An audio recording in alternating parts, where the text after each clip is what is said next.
This is Stephanie with Hightower Stitching, and today's tutorial about quilted strip bags.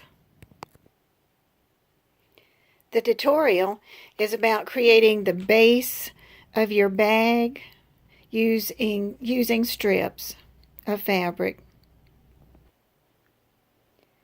An example of a bag made from the strips is this one that I just finished. The front and the back are made out of 1-inch strips. When I make the base of my bags, I use batting muslin. I like to put that on one side or on both sides. It gives it a nice feel after you put the strips on it. Use 1-inch cut strips.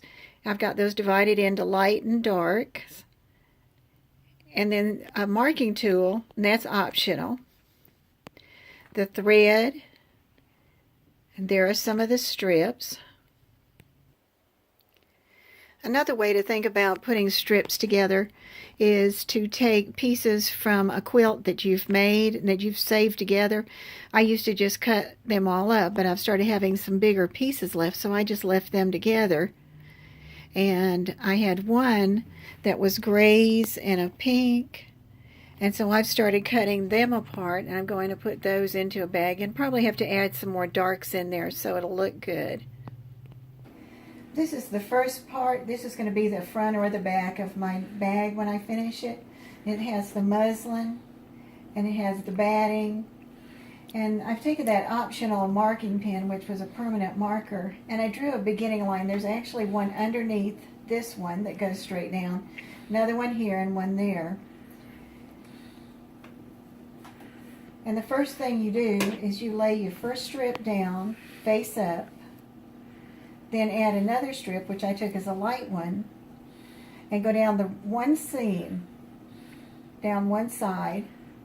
Once you get that, fold it open. And I've already picked out a couple to go, and I was going to go light and dark.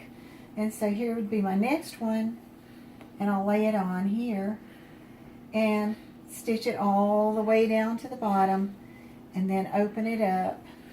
And finger pressing it is nice because instead of smashing it, it gives it a nice soft quilted feel.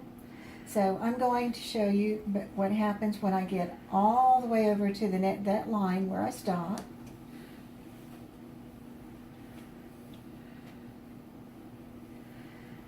And with this part, we're pretending that I've started over here. I added pieces all the way across. Here was the last piece I added. And that last piece I added, I'm going to turn back so it doesn't get covered or sewn, because we're not going to sew on it yet. So then I'm going to turn it because I decided I wanted the next one to shoot off to the right. And so when I did it, there again, I laid down my first piece. I laid the second piece down, sewed it, fingers pressed it, then put my third piece on, and I sewed it.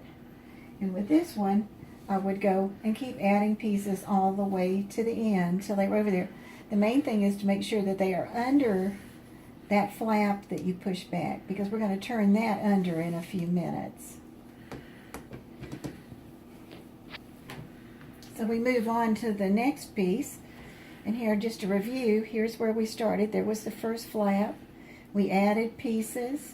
We had the flap where the last one was, and we turned it back.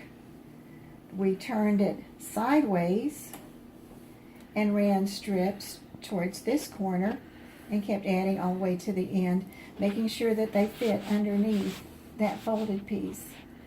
And so instead of making all of them go that same way, which you can, it's the way you want it to be, I said, well, I'm going to make it go the other way. So now I'm going to turn it, and this time I've got to make sure that this piece goes over and that this piece goes over. And so this strip is put in, this strip, and then I put strips all the way to the end. And I had already done this for demonstration, is that I turned it. Now you're actually going to go kind of backwards with your flip-up strips. The last flip-up strip was the one that went that way. I'm going to fold it under a little bit, about 1/8 or 1/4 of an inch. Take a colored thread any color you want to. If you want it to look just like what you have, make it the same color and travel, and that's laid down. All right, and then what I would do, I only have one other flap up piece, and that's this one right here. So I would take this one and make sure that I've got everything covered. I'm going to cover it up and look all the way down there, and then I'm going to turn it and I'm going to stitch all the way down.